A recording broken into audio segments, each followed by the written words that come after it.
Hello, my name is Lloyd Hendricks, and I'd like to speak to you today about one of the newest divisions of the National Communications Association called Communication in Sport. We'll look at some history of the division, a few scholars who are looking at events in sports with a strategic communication angle, and we'll discuss a couple of journals that you might find interesting if you'd like to do some further reading. But before we get to that, you might be wondering, why would I choose this division? The main reason, of course, is going to be my own interest. Sports are a massive part of my life, both on a personal and a professional level. For me, growing up in the Houston area, playing sports, cheering on my favorite teams, which of course are all the Houston teams.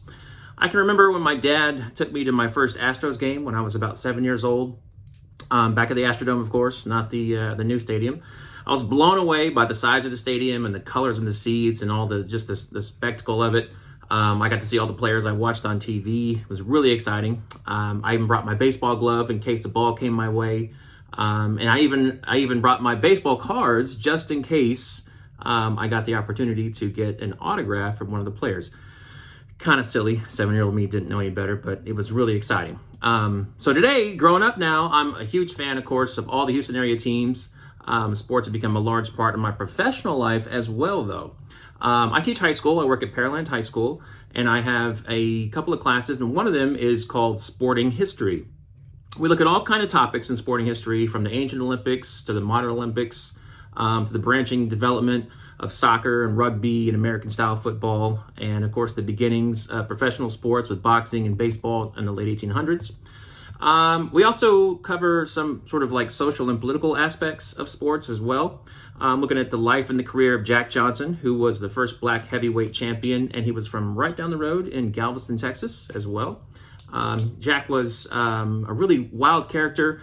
He had just a huge personality, a larger-than-life personality.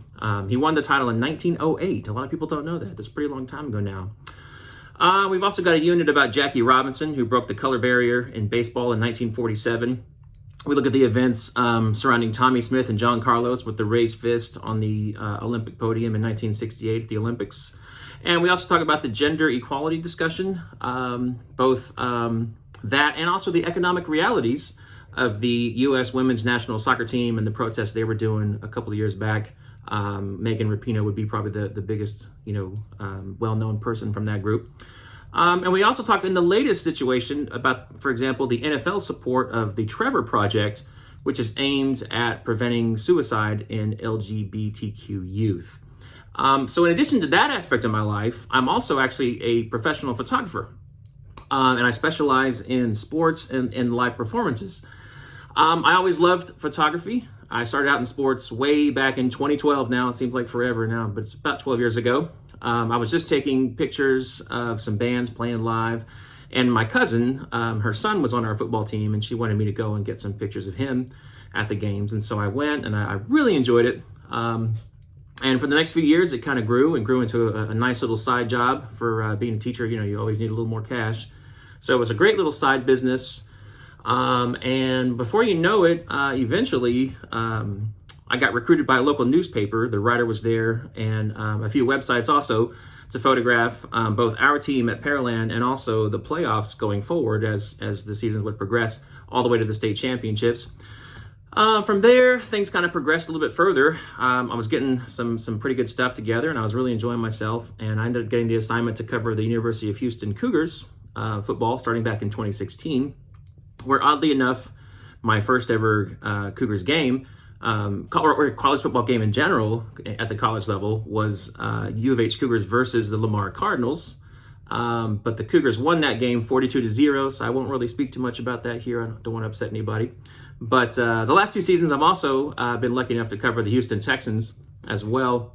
And it's been quite a roller coaster with everything happening around the team there. So that's kind of a bit about my background and where I'm at. So you can probably tell that something like communication in sport would be a pretty obvious choice for a person like myself. So the NCA, or the National Communication Association, the new Communication and Sport Division, it's one of the newest divisions that they've got. It's pretty interesting to me when I first saw it on the website. Because I just sort of assumed it would be mainly focused around like journalistic aspect of communication in sport. I didn't really assume it would be appropriate for this class. But of course, sports media is a really big business, so I thought they'd be studying that. But the division does include that kind of stuff, but the media focus studies is kind of really only one aspect. More broadly, the communication and sport division includes all those sort of topics related to communication, but also, number one, the discourse around sports. This can be something as simple as just reporting the daily sports news, or you can get really detailed in discussions about sports and their sort of social and political and economic effects on our society, which can be pretty big. Traditions in sports. This could be traditions that both the players participate in or the fans in general as well. Number three would be the organization and the production of sports. This could be something like on the media side focused with how anything from like small things like how the games are set up at the Little League level all the way to the Olympic level, how they're presented, how they're promoted, that sort of thing. Fourth one would be the identity relationships encouraged or discouraged within sports. This would be about the fandom and the complicated relationship that fans have with their teams, with fans of other teams, and especially also with players when they leave their team. Jerry Seinfeld has a really funny skit about that, where he says that fans are really just fans of the clothes, not the players. Because when the player leaves and he's wearing different clothes, you boo him. But before you cheered him when he had your clothes on, So it's sort of like that sort of, sort of way of looking at it, I guess you might say. The fifth one would be communities and their creation within sports. This would be things like the groups of people out at the tailgates, before games, people out having a good time, meeting each other. You go to games, and if your team scores, you turn around, you high five somebody, you might hug somebody, some total stranger, but it doesn't matter because everybody's kind of participating in and enjoying their team doing well or whatever. It could also be online. If you just go to Facebook, for example, there are tons and tons of groups of fans online. I'm a member of several myself. As a Texans fan, I was just doing a bit of research here.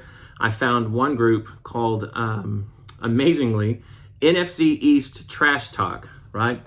And these are groups where fans get together not to celebrate their own team as much as to argue with fans from other teams. So it's almost like you choose to go and fight with people. And it's quite hilarious because this NFC East Trash Talk, you would think wouldn't be that big a deal. But it is. It's huge. There's 62,000 members. If you're not familiar with the NFC East and the NFL, that's the Dallas Cowboys division, along with Washington and along with Philadelphia and the New York Giants as well. And they have a lot of fans, and they're very passionate, to say the least. So the sixth one would be, of course, the power relationships within sports.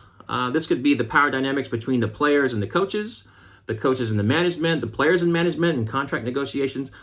Things like that. But it could also even include the fandom around the team.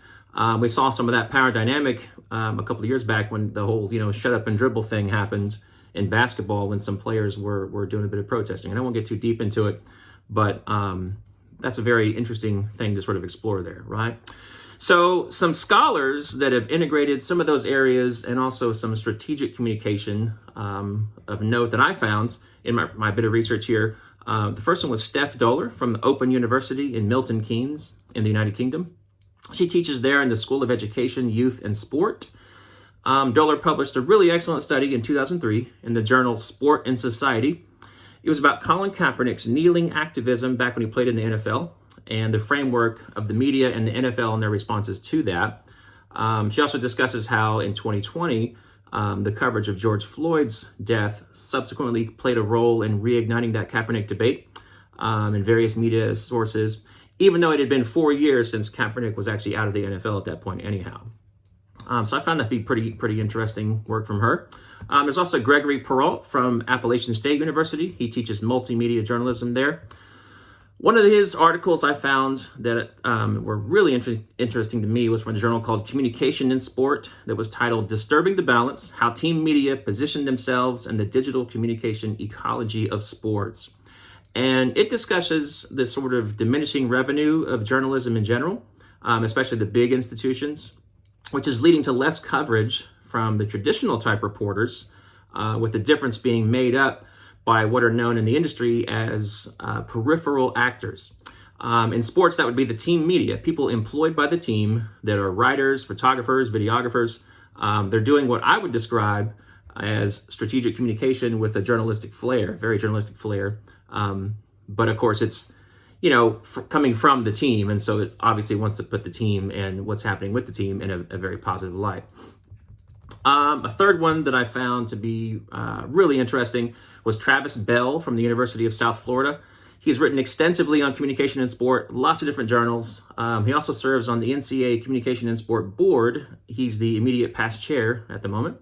One of his works that really stood out to me was a collaboration with Gregory Perrault in the Communication in Sport Journal. It was titled Towards a Digital Sports Journalism, Field Theory, Changing Boundaries, and Evolving Technologies. The article had a study of 47 digital-only sports journalists, and it elaborated a lot further on the sort of evolving landscape of team media versus traditional media, and how that sort of new media or digital media forces exclusively digital, whether it be websites, Twitter or X, online social media, whatever, how they sort of see their own work compared to, traditional sports reporting, or even just digital-only journalists that don't do sports. They sort of see themselves more as kind of team-focused. And to be perfectly honest with you, that really struck a chord in me, because I feel that way, because I'm a huge fan of the Houston Texans and the Houston Cougars. And when I'm at their games, I'm desperate to get great shots of them doing something really good that I want to see happen, because I'm just a fan in general. That's a very interesting sort of prospect to look and see what kind of questions Travis was asking in his article, and how I felt about them as well. So if you want to read a little bit more about communications in sport, I'd recommend you take a look at, first of all, the journal Communication and Sport from the International Association for Communication and Sport. It covers a really wide variety of topics. One of which I found pretty interesting was as a Houston Rockets fan, was by Sitong Gao, Andrew Billings, Keenan Brown, and John Vincent. It was called The Tweet Heard Round the World. It discussed a tweet posted in 2019 by then Houston Rockets general manager Daryl Morey about the Hong Kong protests, and it was in support of those protests. And it really set off a firestorm in China, because the Rockets were China's #1 team, and the Chinese market is a huge market worth a lot of money to the NBA and to the individual teams, and they did not want to rock the boat. And so it was a kind of a textbook case in a way to mess up your business when you don't want to. Strategic communication could have helped him right there, I think.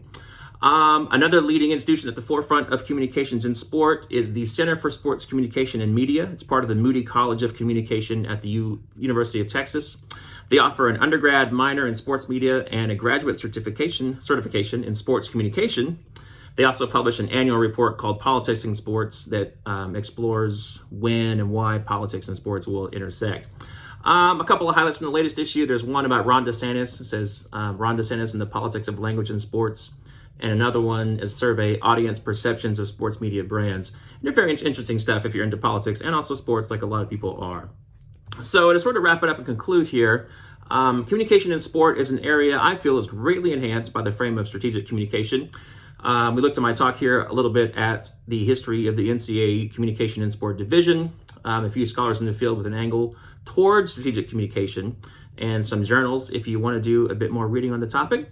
But the next step, of course, is up to you guys, the viewers. I appreciate you watching to the end here. But do you have any more thoughts or questions on how communication in sport is relevant to our strategic communication courses, or anything else that maybe I presented here tonight? I'd love to read your comments and discuss them forward. I look forward to doing that. Thanks a lot, and I hope you enjoy your time.